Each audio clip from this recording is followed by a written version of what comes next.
Welcome. Thank you all so much for joining us today. We're going to wait a couple more minutes just to let people get settled, and then we will get started.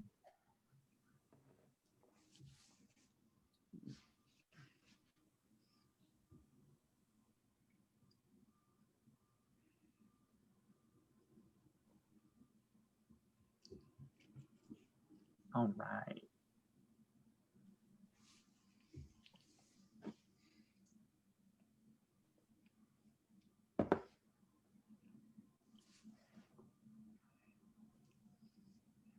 Okay, I feel like people are trickling in slowly. We're getting settled, and I think we can just get things started. Hello, everybody. Once again, thank you so much for joining us today on this audio journalism webinar that we're hosting with three amazing faculty members. My name is John Graham. I'm an assistant director of admissions here at Columbia Journalism School. I am joined by my colleague, Ross Yelsey. Hi, everybody. He's going to be monitoring the chat throughout the day today. And so he'll be posing some questions towards the end of this session. And I am joined by the fabulous Joanne Faryon, Sally Herships, and Daniel Alarcon. And I'm just going to turn it to them and let them introduce themselves to you and tell you all a little more about their careers. So Joanne, why don't we start with you, because you're the closest to my box of tiles. Sure. Hello, welcome everyone. Thank you for being here.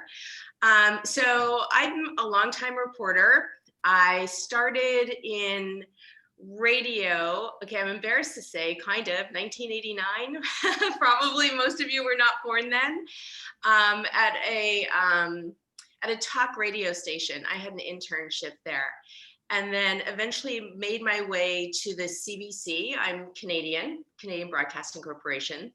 And I moved around quite a bit, from radio to television to newspapers. Eventually found my way into investigative long form reporting and kind of evolved into a multimedia journalist. The last few years, I've been really focused on radio or audio, in particular podcasts, investigative podcasting. I have a podcast that came out a couple years ago called Room 20. It's an investigative, narrative, episodic podcast with the LA Times. I'm working on some projects now with Warner Media. Actually, I have another podcast where I'm the editor called The Plot Thickens, and it's all about the life and work of Peter Bogdanovich, who is an 80-year-old film director. And I'm currently working on a project actually with another professor, Dale Maharaj, who specializes in narrative nonfiction.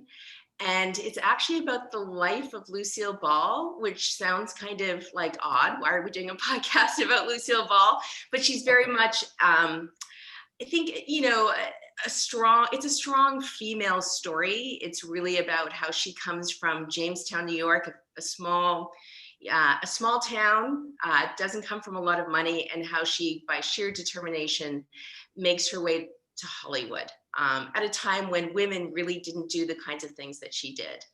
I teach a class. Are we supposed to talk about the class we teach now too, or should I wait for that?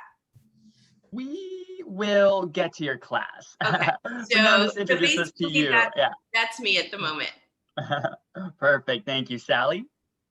Hey guys, I love to, it's so cool. One of the silver linings of Zoom is I can see your name. So I'm just gonna hi Nicholas and Aja, Sharon, Sarah, Laura, CJ, Camille, Hassan, Salman, Gina. I won't keep going because there's a couple pages of you, but I think that's so cool. Hi Lola, thanks for being here. So I was an art kid and didn't get into audio until I was 30 and met someone at a party, an art party, where we were talking about our art projects, and he asked me what I was working on, and I was like, oh, I'm working on this oral history project, because I was also an art kid who'd carried around a tape recorder since high school, but I didn't know about the audio world, and he told me to come down to his station, which was a Pacifica station, if anyone's ever heard of Pacifica, the network Pacifica and WBAI, and do a training.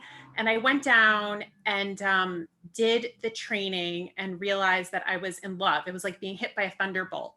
And I was teaching at Parsons School of Design and didn't know what to do with my new passion. So took an audio class and was assigned for homework to research a show called Radio Lab, and this guy by the name of Jad Abumrad. Now this was a long time ago, like 15, 16, 17 years ago.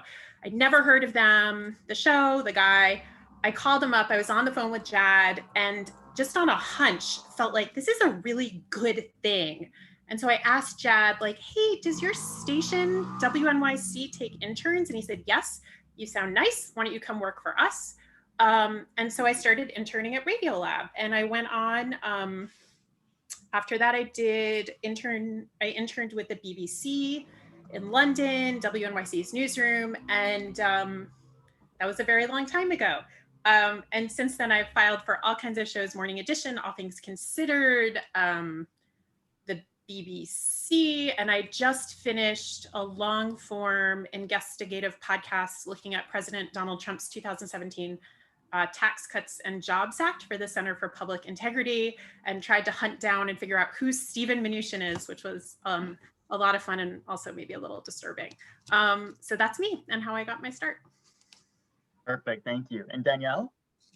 I just want to start out by saying like how much I love hearing these backstories. I don't think I knew, I sort of knew Sally's. I didn't know yours, Joanne. I think it's so cool. I was going to say that I had an unconventional sort of career, but I think that that's the only kind that exists these days anyway. So I guess I began my career, my professional life as a novelist and short story writer, writing stories for the New Yorker, and wrote a collection of stories. And then when I wrote my first novel, sort of around that time, I started working for a magazine in Peru called Etiqueta Negra, where I was writing sort of long form nonfiction in Spanish for a magazine that was sort of like the New Yorker in Spanish, but with nicer design, I think. And then I sort of got the confidence up to pitch to some magazines that I liked in English, eventually wrote for Harper's and the Times Magazine. And then around the time my first novel was published, my first novel was called Lost City Radio, I got asked to do a radio special. And radio was really interesting to me because my dad's first job was as a soccer announcer in Peru on the radio. And so we were a big radio family. I grew up in my family moved from Peru when I was 3. We grew up in the deep South, and my dad made us listen to NPR so we wouldn't have Southern accents, as kind of this way of, I guess, preparing us for, I don't know, life outside the South, I suppose. You know, I got a call from the BBC to do a radio documentary. That was the first, sort of my first professional foray into radio. I didn't even hold a microphone. They sent a producer from London. I reported a piece traveling around Peru, but I loved it. I thought it was so interesting. My frustration was, I didn't get to, do the interviews, as many interviews I would have liked in Spanish, or the final edited piece sort of privileged the interviews that I was able to do with people who spoke English. I found that a little bit frustrating.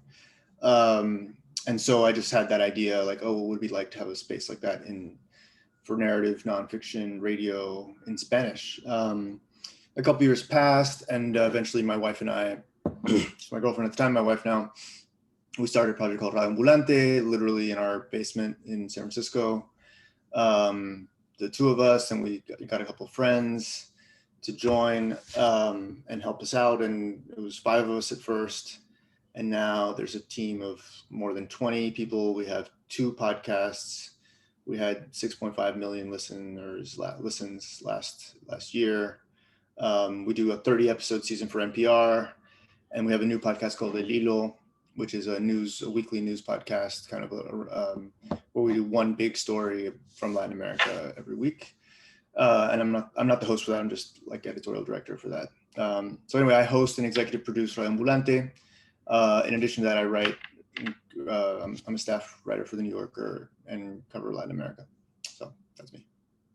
Amazing. Thank you all so much. And again, thank you so much for being here. Audio journalism is one of those areas of journalism that we get, I feel, the most questions about. So many people are really interested in it right now, and so many people want to come to Columbia and really learn the ins and outs of how to produce really good audio journalism. And so I do want to segue into the classes, and I'll start with you, Sally. You know, MS students have the option to take an image and sound module, which is essentially a fall course where they get to expand upon multimedia skills. And you teach a course called Audio 1. And I was hoping you could describe a little bit what Audio 1 is like and what kind of training you'll be offering to students in that class. Sure. So one of the first things that I want to do, we talk a lot about how to write for the ear because it's really different than writing for the eye. So can I get a volunteer? Can you guys raise hand, or can you just raise your hand? You don't even have to do the raise hand feature. If you're on the screen in front of me, I can see you. All right, Harrison, can I just call on you because you're smiling and I see you? Okay, great. I think I can message you. And this is like a great, okay, I'm going to send Harrison a message. And Harrison, it's a really short sentence. Can you unmute yourself and read it out loud for everybody? And then I want everyone to listen to what I just sent Harrison, which is I grabbed from like a newspaper article. It's a little thing. Can you read it for us? Yeah, sure thing. Okay, For great. a lot of us, this was refreshing, said Mike Gibson, chairman of the Republican Party in Fort Bend County in suburban Houston. Thank you, Harrison. Job well done. Okay, so that was like a perfectly delightful sentence, and I'll paste it into the chat for everybody so everyone can read it. And it just, Harrison did a great job reading it. It might look fine in print, right? Can you all see it in the chat? But it's really different. What do we just quickly think is different? Like it didn't quite sound right to our ears. Does anyone have some quick feedback about why? You can post in the chat. What do you think? If you were listening to a podcast, is this the way that people talk, or a radio show? Hopefully not. Hopefully not. What do you think? Okay. Too formal, need some context, the attribution being in the middle. Yes, yes, yes. Okay. So just bottom line, it's not the way we speak out loud with our mouths, right? And so one of the big things we talk about in Audio 1 is how to write for the ear, not for the eye. And that's and this is just a very quick thumbnail example of that. The other things that we talk about is using sound to tell a story, right? So there's a lot more than just text and speech and people talking. Of course, if you're listening to an audio essay by someone like David Sedaris, the focus is going to be a lot on the speech, but we also use a lot of sound. So I don't know if you can hear the background of where I am right now. I'm in Brooklyn. I hear a street cleaning machine going by, buses, traffic, horns honking. So all of those help to set the scene. So we talk about how to use those sounds. We work a lot on meeting deadlines. Audio 1 is a run like a newsroom, like an All Things Considered or morning edition on NPR. And so the idea is by learning the basic skills of how to write a short news feature, focusing on, my cat is trying to make an entrance. My cat is very excited about writing for the ear.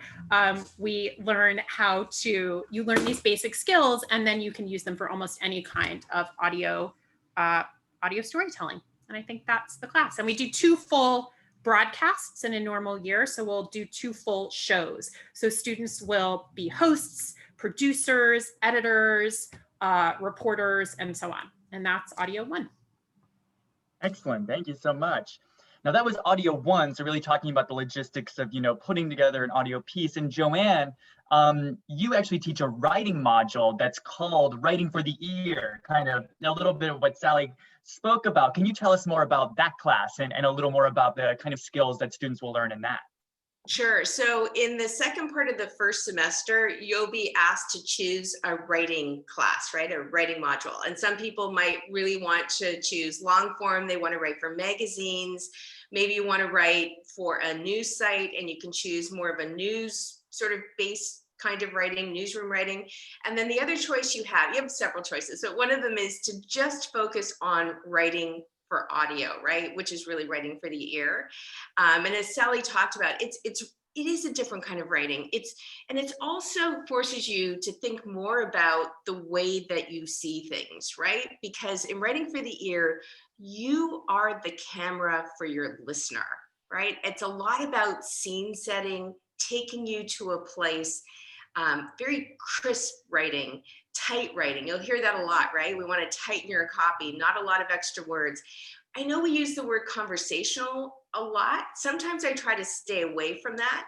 It doesn't mean that it's necessarily a lot of slang and and that kind of thing. It's more the kind of writing that when you sit back, you listen, and you are suddenly transported to the place that this reporter is taking you. Our assignments too, I actually love the assignments in this class. It's a 7-week class. It's one seminar a week, and we have 3 writing assignments. And one of them, my favorite assignment of all, it's an observation piece where you go somewhere that you've never been before that makes you slightly uncomfortable. And you bring your recorder, and it's narration, so you're on tape, and combined with nat sound, so natural sound. We're not necessarily interviewing people, and you create this beginning, middle, and end, this story of this place where you are. You talk about arriving. You create an arc, what we call a narrative arc, and somewhere along the way, when you're at this place that you've never been before that makes you just a little bit scared, at the end it changes you slightly, right? And we're always looking for nuance, and so that's one of the assignments in this class. And the students always turn in amazing stuff. In fact, tomorrow, my reporting class, they have me for this writing class. I'm going to be playing them some of the past assignments, observation piece that students did, because they're absolutely brilliant. It's a great primer if you want to move on, and we can get into that later.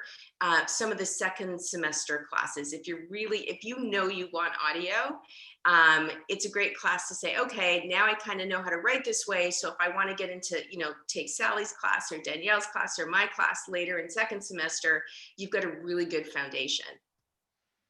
Awesome. Thank you so much. And kind of speaking about how you can take audio throughout your time here at Columbia, there is also the option of doing a master's project in an audio format.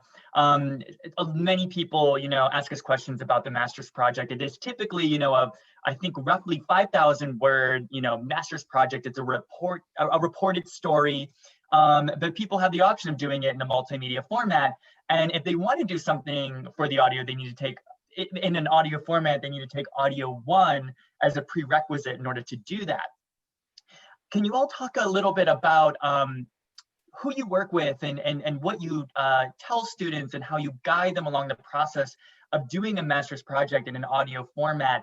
And if you have any examples of past projects that people have done in an audio format to kind of give our listeners here a little insight into what people have done, that would be fantastic. Danielle, I would love to start with you. Sure. John, did you want me to talk about my spring class also, or my audio class, or no? Or is that later? Yeah, for sure. Yes, Oh. if you could too. Yeah, okay, so I'll do both. My second semester class, which I think will end up being in, I'm not sure if in the spring or the summer, so that's not up to me, is called Telling True Stories in Sound. And it's, I think, a good, it's a bit of a mix, so that we do 2 classes that are 2 pieces that are sort of in the style of kind of This American Life, so long form nonfiction narrative in audio, and then we do a piece at the end of the semester that's I mean, in a normal year, and I'm not sure right now if we know what's going to be safe and what isn't safe, but in the past we've done a live show, which is a live performance in front of the entire school. Usually we have 200 150, 200 students and family and friends show up, and that's modeled on a pop-up magazine, which is this amazing project out of San Francisco, which some of you may have seen before. Essentially like a live performance where the tracking is performed live and the actualities are mixed in, and we have a big screen in the background. So we have to conceive of the stories in terms of multimedia, with photos, maps, animations, all kinds of things to make it a really interesting, immersive multimedia experience. I also teach a writing for the ear section like Joanne, and I think that all of those are really important prereqs for. They're not prereqs, but they're good foundations for taking the second semester classes, which are super fun. In terms of in the past when I've done audio master's reporting or master's advising, my project is I basically create a newsroom, and we have a topic, and everyone on my team is basically doing an episode of a podcast around that topic. So the last time I did aging in New York, which is really interesting, kind of not very sexy, but actually quite sexy topic, because it's going to happen to all of us, and it brings up issues of housing, health, transportation, mental health, finance, and essentially each one of my students picked a topic within, like a subtopic within that topic, found their characters, and we met every 2 weeks, and we're just a newsroom. So we do table reads, we would edit together, bring out the structure, sort of create the structure on a board. And then each student narrated their own episode of a podcast that you can go look for. It's called The Gray Area. And it was essentially all student produced. So the students had the experience of I think it was fun for me as a teacher because we did a lot of work together, fun for the students because they had the experience of not only reporting and producing their own piece, but also being part of the collaborative editorial conversation around everyone else's piece. So having come from the world of literary fiction, which is the loneliest world imaginable, one of the things that I quite like about radio and journalism more broadly is that it is collaborative, and you are, even if it's virtual, you are sitting across the table from colleagues who are helping you make something great. Very cool, thank you. Sally, could you talk about some of the master's projects that you've worked on with students that utilize an audio format? Sure. The last year, I'm thinking back to last year, one of my students looked at how trans people were especially impacted by the president's immigration efforts and how that became even more challenging. And so we looked at 2 trans women who were fundraising to try to help people, and how for trans people, even trying to fundraise becomes incredibly difficult. Another project looked at also at aging.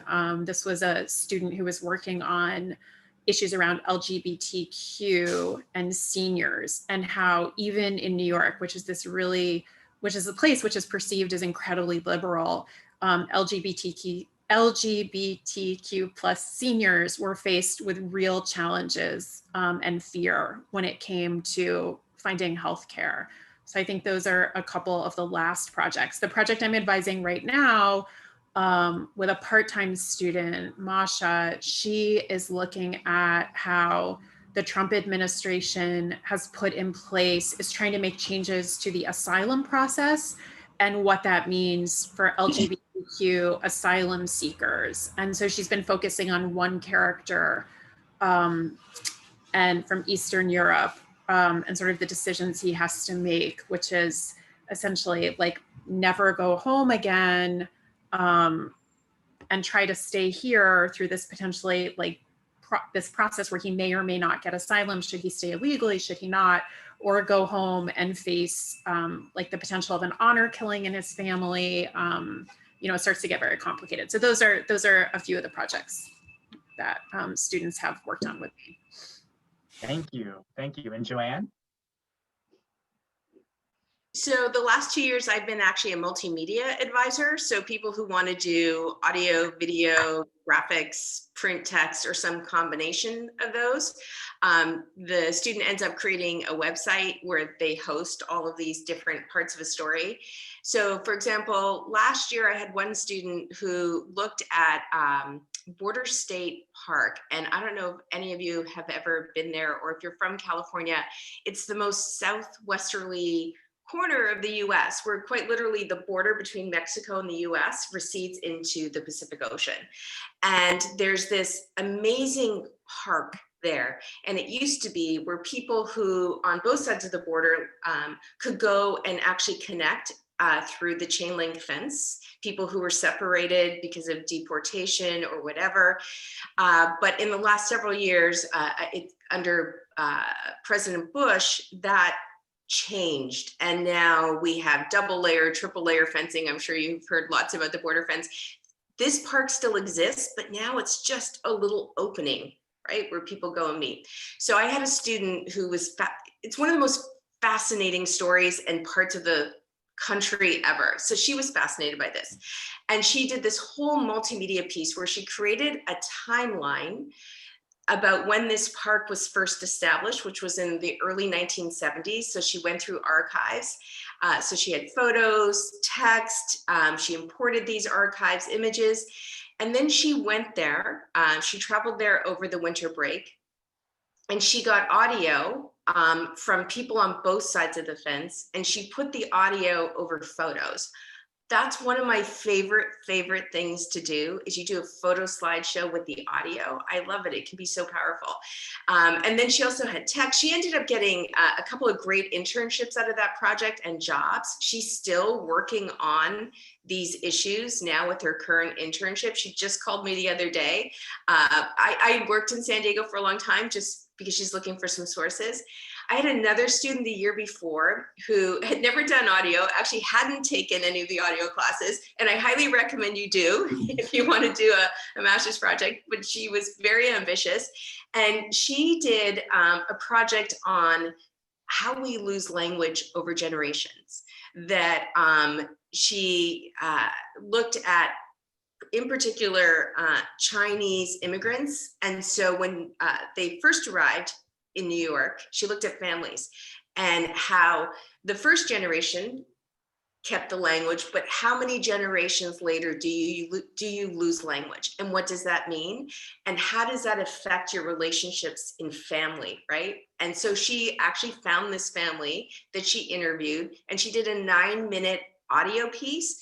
But then in the project on her website that she created, she also did a number of graphs and graphics. She got a lot of experts, right?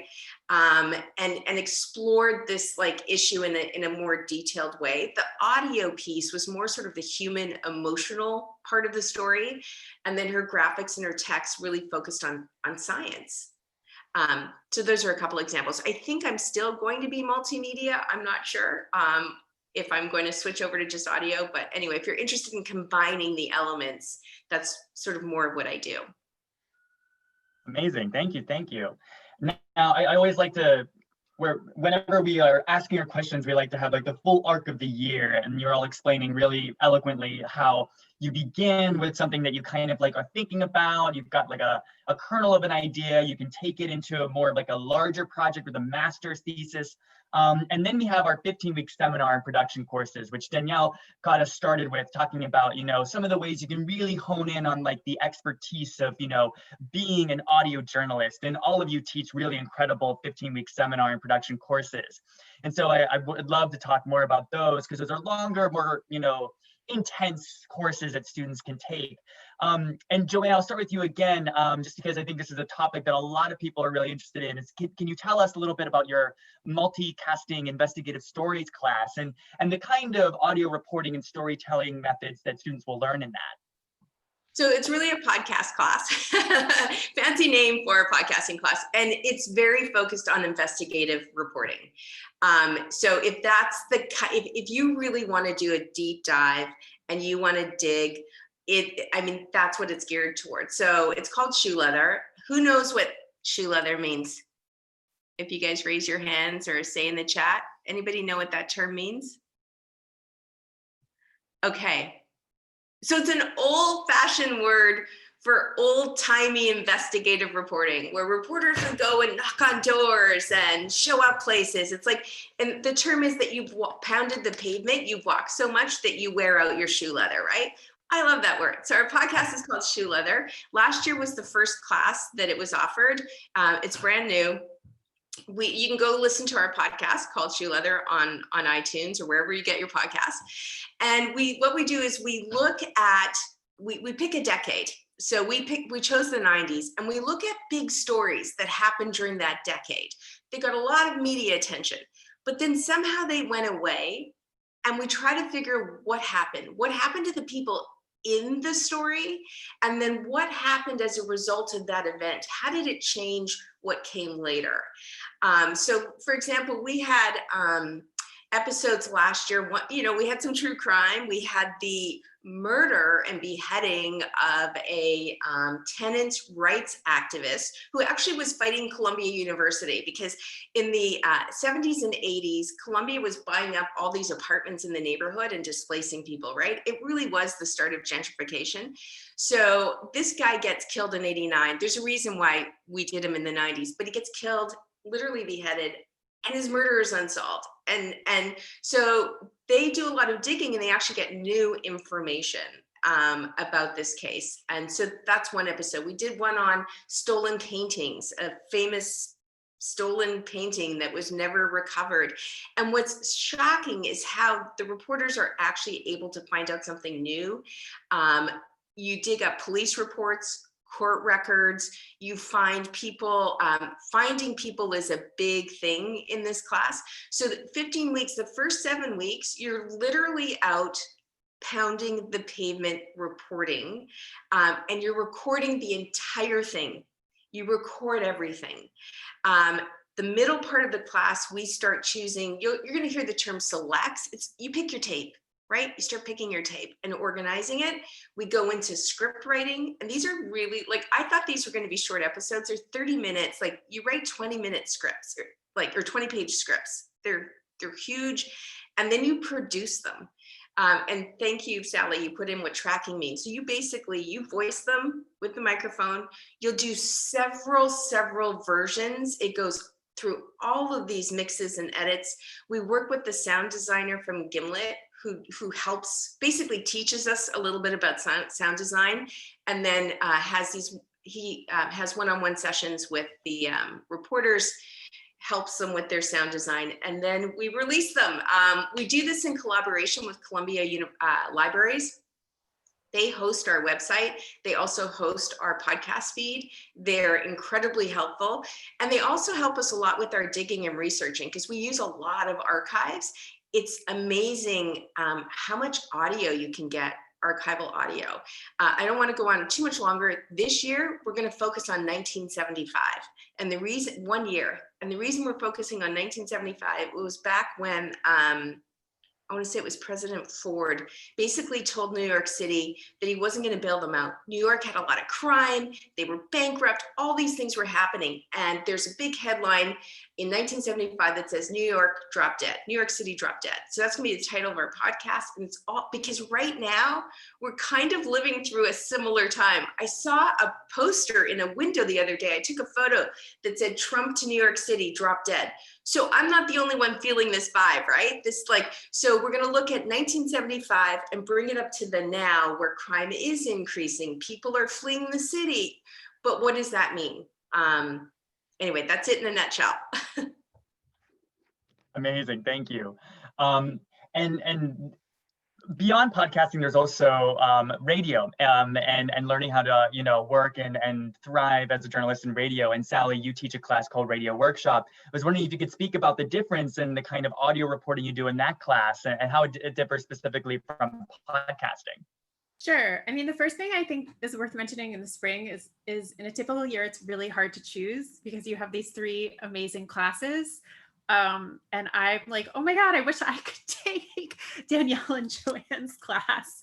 I know they have amazing guests come in, and I think Danielle, I remember you have like Jad from Radio Lab, and I'm like, I would love to sit on that session. That sounds fantastic. So Radio Workshop is the class I teach, and it is run just like a newsroom. So on Thursdays, we meet for 2 hours, and that's sort of our lecture portion of the class. We have a ton of guests come in, which I can talk a little bit about at the end. And then after class, after our 2 hour class, we have our news meeting. And on Friday, we spend all day, it's just like a newsroom, because when students look and they see like, holy cow, class meets all day, it's not a class where you're sitting in class, you are running a newsroom. So the students do all the jobs. It's just like All Things Considered. Can you raise your hands if you've heard All Things Considered or Morning Edition, like your real hands? Okay, cool. Okay, thanks Danielle and Joanne. I'm glad you guys have heard it too. Okay, so the way it works is that the students do all the jobs. So Rachel, you and you rotate through the jobs each week. So Rachel, week 1, you could be the executive producer. That means you're the boss. And that means maybe Daniel, who's next to you on my Zoom screen, Daniel, you could be what's called a day reporter. And that means you need to hustle your ass, pitch a story at that Thursday news meeting to Rachel. Rachel's going to give it a thumbs up or a thumbs down, maybe assign you something different. Next morning, Rachel, I can tell she's tough. Watch out, Daniel. Okay, so Daniel, the next morning, you got to hustle your ass out, get your tape, get back to the newsroom, file your story. Olivia, I see your name. Maybe that day you're the senior producer. That means you're in charge of the sound of the show. So when Daniel gets back, he files his story. We learned about this new word, tracking, which means recording reporter's narration.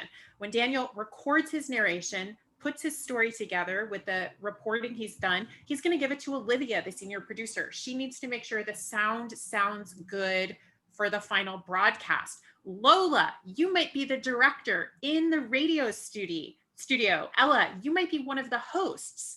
Okay, so Lola, if you're the director, we have a radio studio at Columbia. We have a couple, but we have this one great broadcast studio. So Lola, you're going to be in the studio in charge of the live broadcast. Ella, Uptown Radio, the name of our show, it's live. Are you ready to be the host? Lola's going to direct you. Don't worry. She's super calm. She's got your back.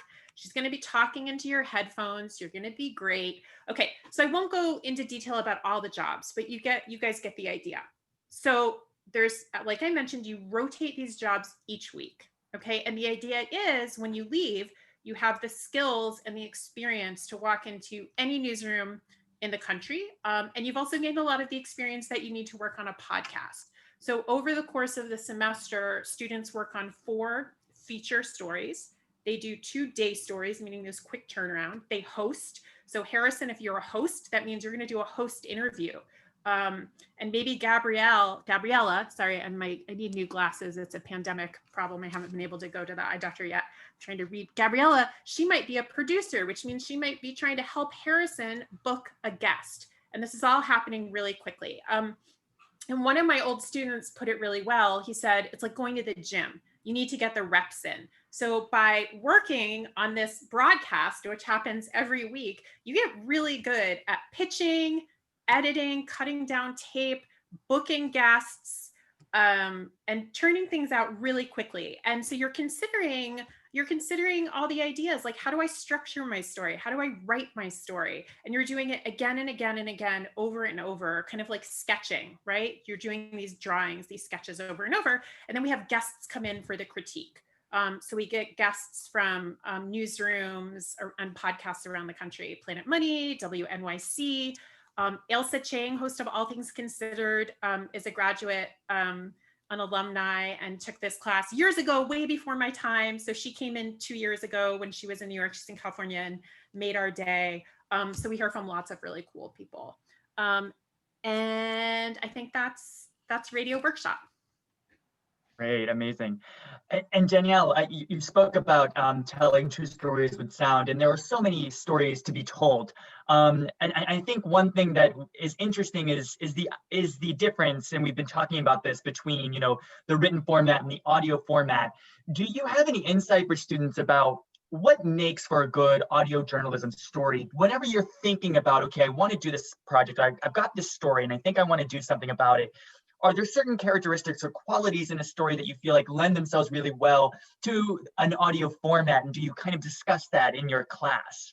Yeah. I mean, I also wanted to, before I answer that, I just wanted to mention that I co-taught once or 2 semesters this class Sally mentioned, and it's so much fun. It's such a great course, and I completely feel the same way, that it's hard to choose. And Joanne, as you were describing your course, I was like, oh my God, I want to take that.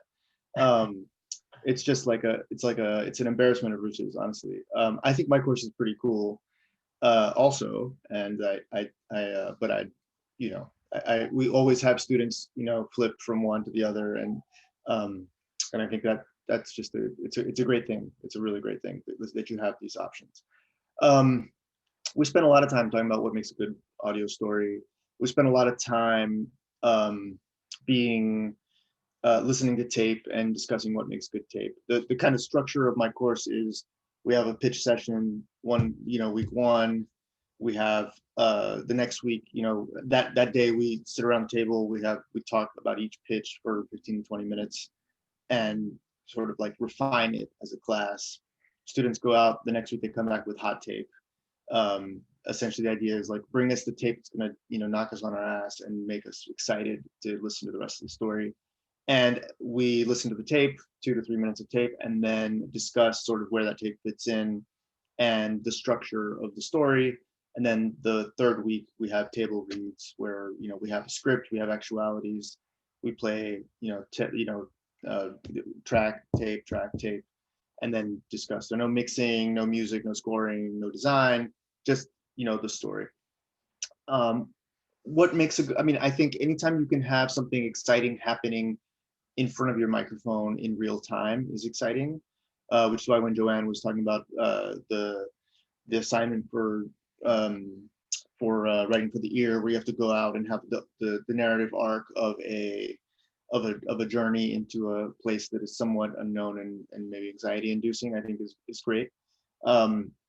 I think having a good talker is incredible, and maybe the most important thing. Somebody who's boring to listen to just can't be on the radio. Can't be on a podcast. I'm sorry. It doesn't matter how great their story is.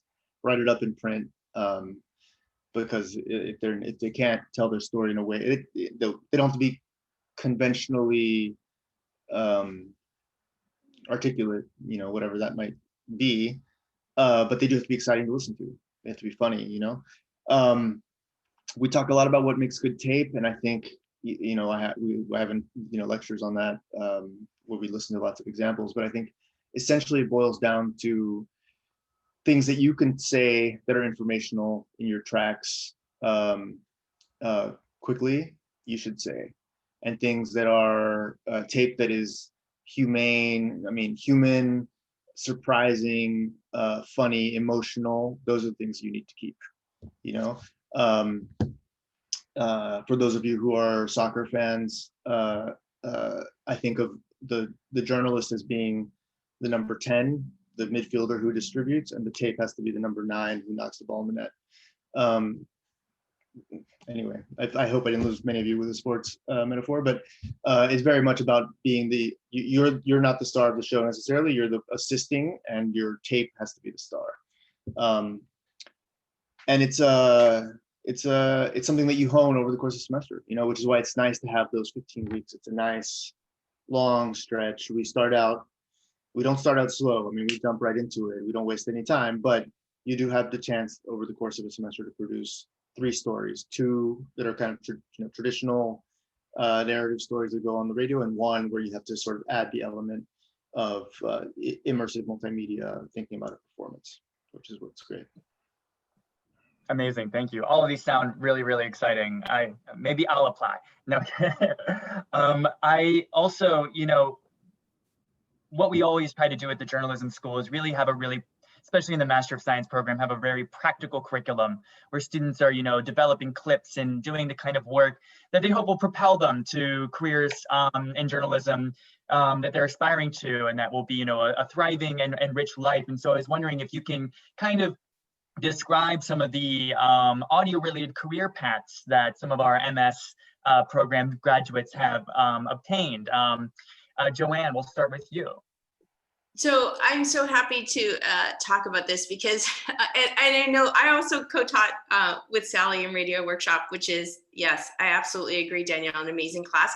And I also want to repeat what Danielle said, like, whichever class you take, you will come out with basically very similar skills. You will come out with the same basic audio skills, right? Knowing how to do this. It's just where the emphasis is, right?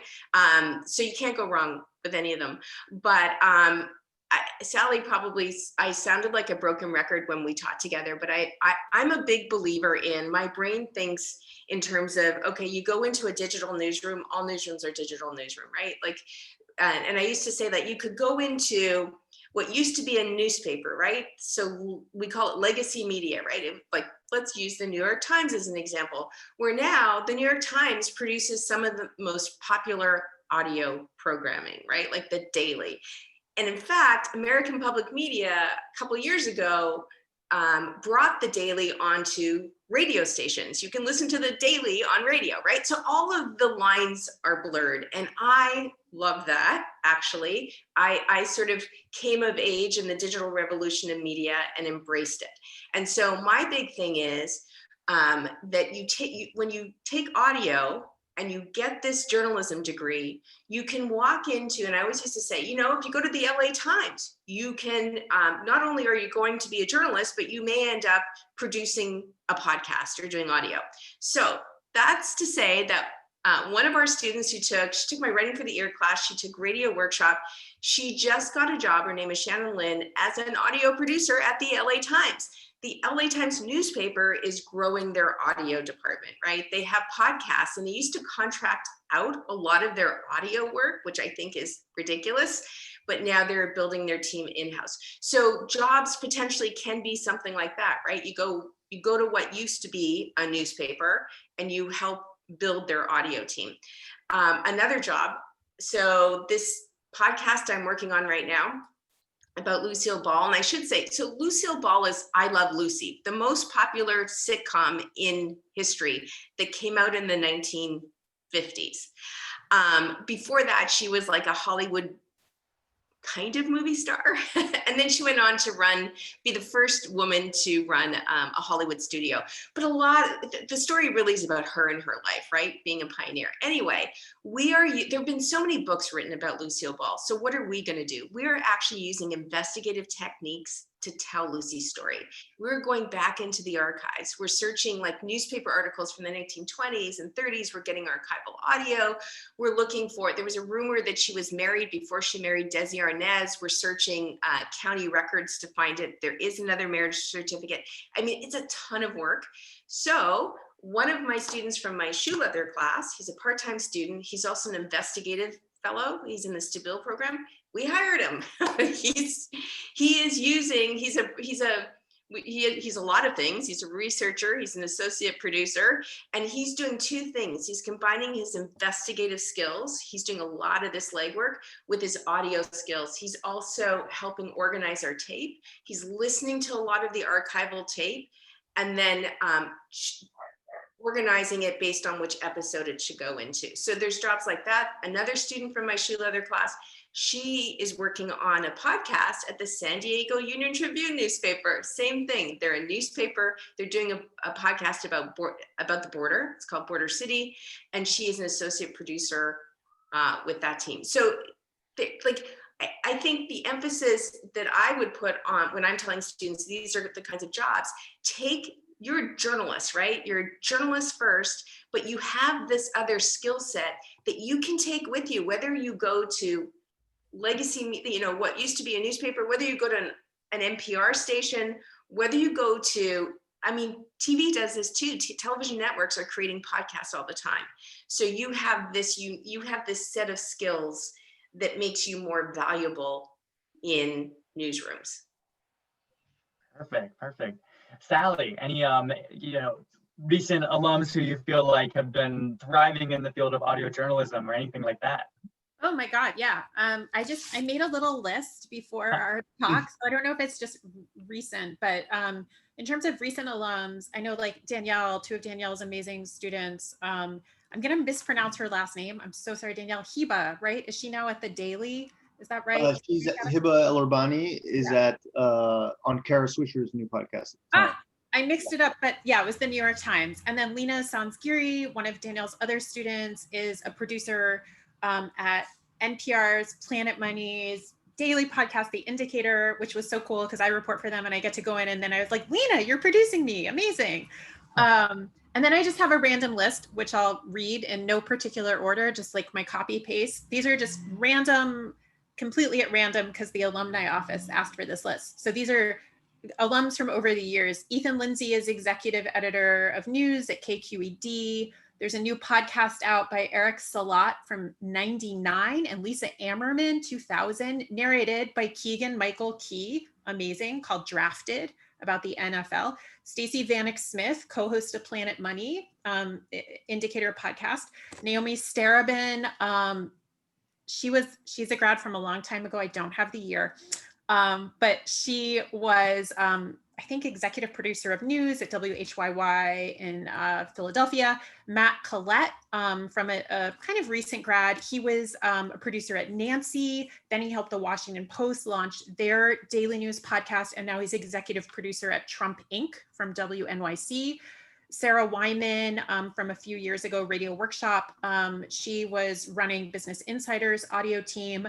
Anjali Sastry is a producer at It's Been a Minute with Sam Sanders at NPR.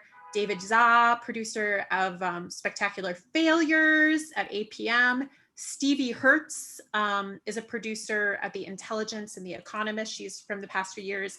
Maddie Foley, more recent grad, producer for She Votes at WMN. And of course, Elsa Chang, host of All Things Considered. So that's a little bit of a random list. It's really incredible. A lot of those that were mentioned. Sarah was my master's student. Anjali we taught together. Maddie was in my class. It's just so exciting and I meet alums all the time. I was on Sam's show when my last novel came out, and I discovered that the producer was a former student of mine, which was incredible. Yeah, I've had students go to WNYC. A couple of my students from the first year that I taught this class, I'm blanking on his name. Jeremy House is at one of the WNYC public affairs talk shows, I believe, or call-in shows. I can't remember which one. I have another student that I ran into when I was at NPR in DC last year, whose name I'm blanking on again. But anyway, yes, lots of students. You see them all the time, and it's always super exciting. I mean, I think it speaks also to the growth in this particular corner of the media industry, and the fact that the students that come out of our classes are prepared in the way that Joanne described, kind of to be the Swiss Army knife, to do a little bit of everything, and hopefully to do all of it well. Very cool. Thank you so much. And Sally, you mentioned Drafted. We're actually hosting an event with the people who made Drafted next Wednesday. So keep your eyes open for that. Invite everybody. But yeah, that's the questions I had for the faculty. You guys are always tremendous. So thank you so much. I'm going to turn it over to my colleague Ross to ask questions from the chat that he's been getting. Yeah, thanks, John. Thanks, everyone. We have some great questions from the chat. One in particular is about interviewing people for audio and how you get people to open up and trust you to kind of tell their stories and really go into the depth you're looking for a podcast or a radio story. I think it helps to know what you need and to be upfront about that as you're planning your interview. I mean, an interview for a Radambulante story that might be like a very personal, that kind of you might do 2 1-hour interviews or 3 1-hour interviews, versus a news hit for an uptown radio might be 20 minutes tops. You don't necessarily want to have to edit down into a 7-minute 2-way. You don't want to have an hour of tape because that would be unreasonable and certainly not on the tight turnaround that you might have for the schedule of that show. So I think I think that's one of the scariest things in journalism is cold calling somebody and asking them like, hey, open up. I have sometimes postpone making calls, can figure out ways to fill my day and let weeks go by before I make the phone call that I know I have to make. So just because, if you're scared of it, trust me, it might not go away. It's just something you have to deal with. But you just make yourself do it, and you do it. And it's always surprising how often people pick up the phone and want to talk. Most stories, like, no one ever calls and asks them what it was like. I mean, I don't think in Joanne's class, about 1975, you're going to have any problem at all getting people to tell you what New York was like in 1975. The people that you're going to call don't realize it yet, but they've been waiting for your phone call. Thanks.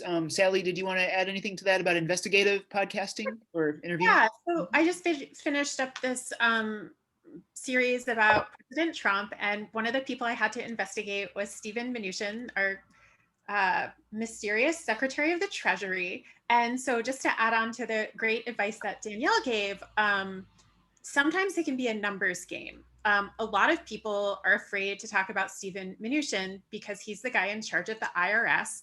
And I don't know about you, Rachel and Danielle, or John and Kate, like, I don't want to be audited. Do you want to be audited? And so in this case, I had to reach out to like lots and lots of sources. I had a couple of spreadsheets.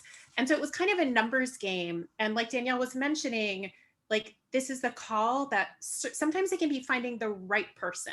So in one case, I had to reach out to like over 100 contacts who worked at the Treasury Department. And yes, I got some angry phone calls and people yelling at me, but that's part of the job.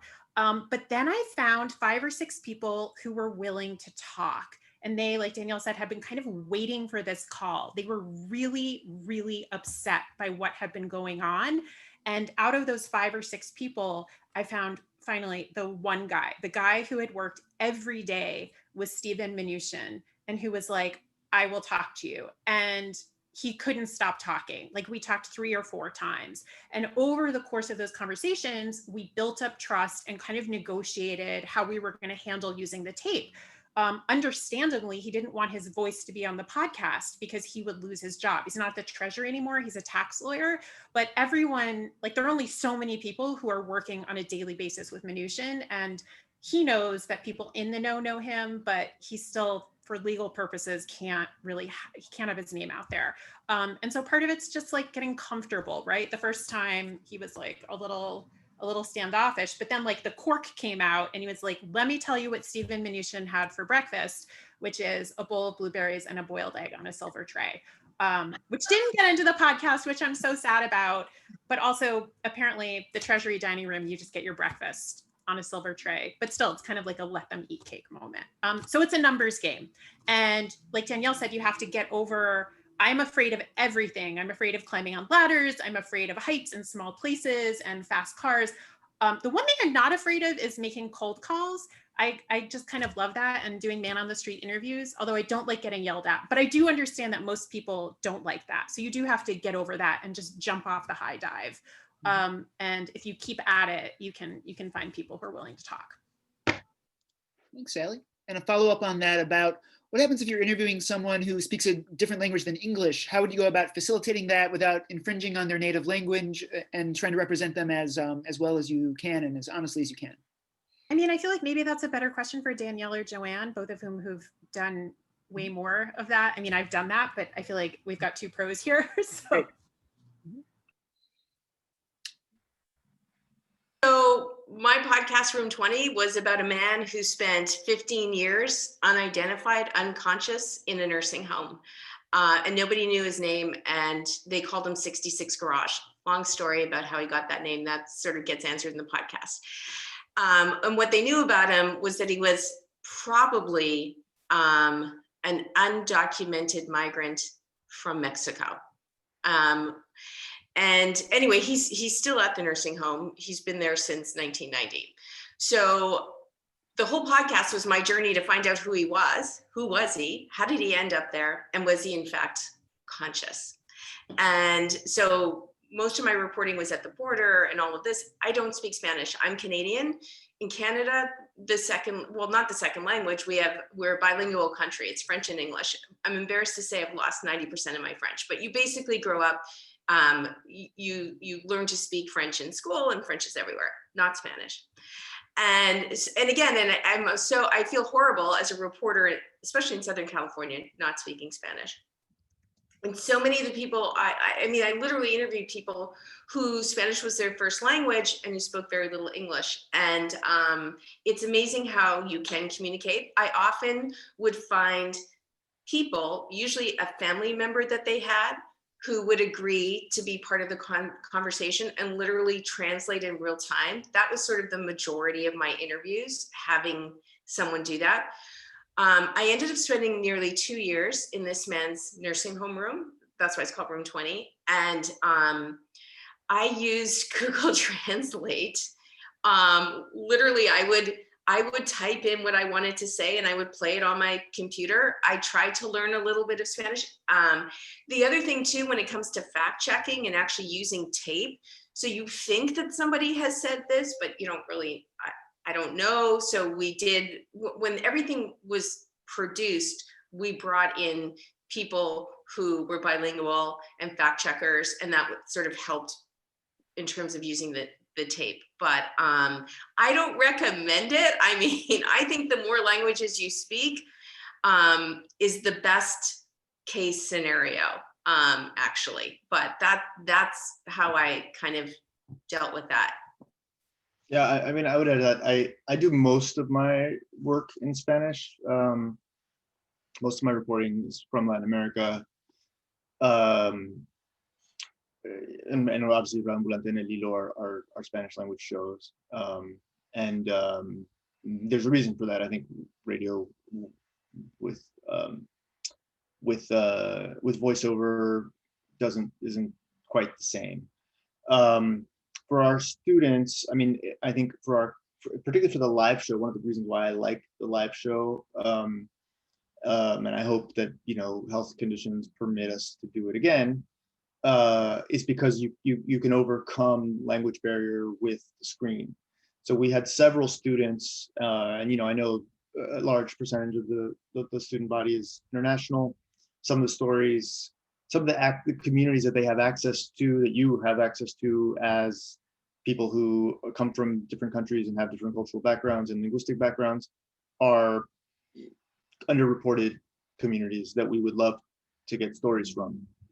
I had a student who reported primarily in Nepali, for example.